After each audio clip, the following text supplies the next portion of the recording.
मुख्यमंत्री हेमंत सोरेन लगातार ये कहते हुए नज़र आते हैं कि यहाँ पर मुझ पर ईडी का दबाव बनाया जा रहा है और जिस तरीके से उन पर कई सारे आरोप लगाए जा रहे हैं, ज़बरदस्ती प्रयास किया जा रहा है उन्हें जेल भेजने का और ये सार्वजनिक मंच से उनके द्वारा कहा जा रहा है। हम वो पहले आपको बयान सुनाते हैं जहाँ पर मुख्यमंत्री हेमंत सोरेन ये साफ तौर पर कहते हैं कि आर या पार की लड़ाई लड़ने के लिए वो तैयार है ईडी के साथ, क्योंकि उनका साफ कहना है कि आदिवासी मुख्यमंत्री हूँ इसलिए मुझे यहाँ पर परेशान किया जा रहा है।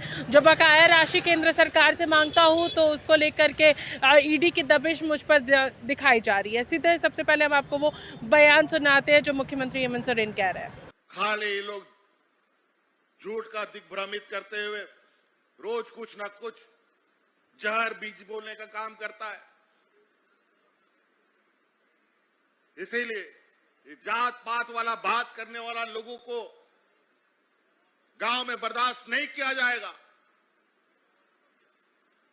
हमें विकास चाहिए। ये लोग कई हमारे रास्ते में टांग अड़ाने का काम करता है।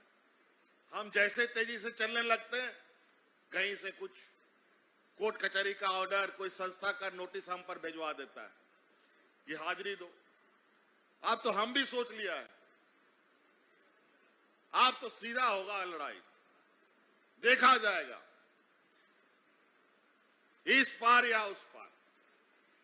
इन लोग को लगता है कि अगर हमको जेल में बंद करके वो अपनी मंसूबे पूरा कर लेंगे, तो मैं ये बता देना चाहता हूं कि जेल में रहने के बाद अगर ये गलती हुई तो और मजबूती से यहां का झारखंडी लोग आपके साथ लोहा लेने के लिए तैयार है।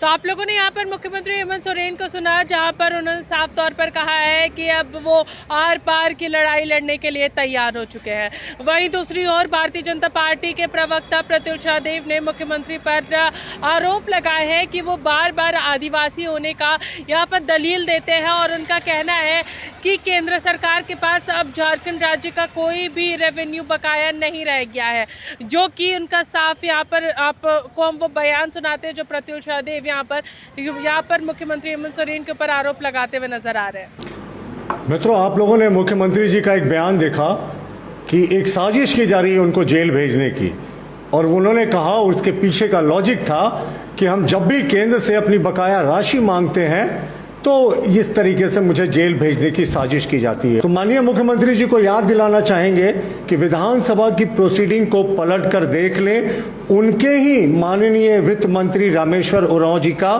विधानसभा में बयान है कि केंद्र से हमें सब अपेक्षित सहयोग मिलता है वैट की राशि या अन्य राशि में। जब भी हम लोगों ने केंद्र से जैसा जो आग्रह किया है वो केंद्र ने स्वीकार किया है। यह मंत्री रामेश्वर उरांव जी का ऑन रिकॉर्ड विधानसभा में बयान है। तो माननीय मुख्यमंत्री जी इसके इतर क्यों बोलने लगते हैं? और उनका मुख्यमंत्री जी ने बड़ी इंटरेस्टिंग बात कही। उन्होंने कहा कि मुझे जेल भेजने की साजिश हो रही है।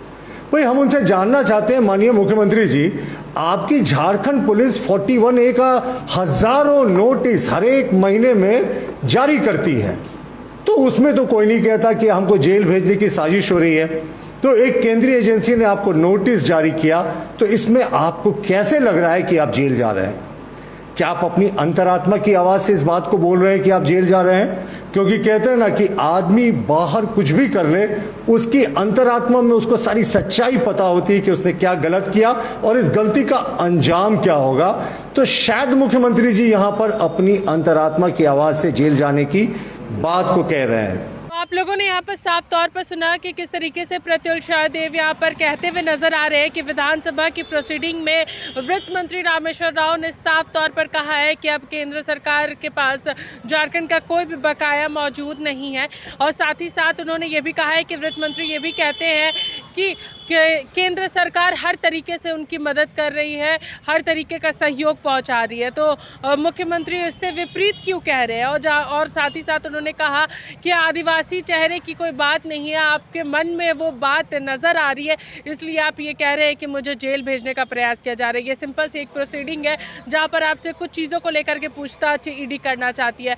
तो इस चीज़ को आप लंबा खींचना चाहते हैं, रोक बनाए रखना चाहते हैं, इसलिए ईडी की कार्रवाई में इस तरीके की चीज़ें नज़र आ रही है, चाहे वो सुप्रीम कोर्ट जाना हो या फिर हाई कोर्ट जाना हो।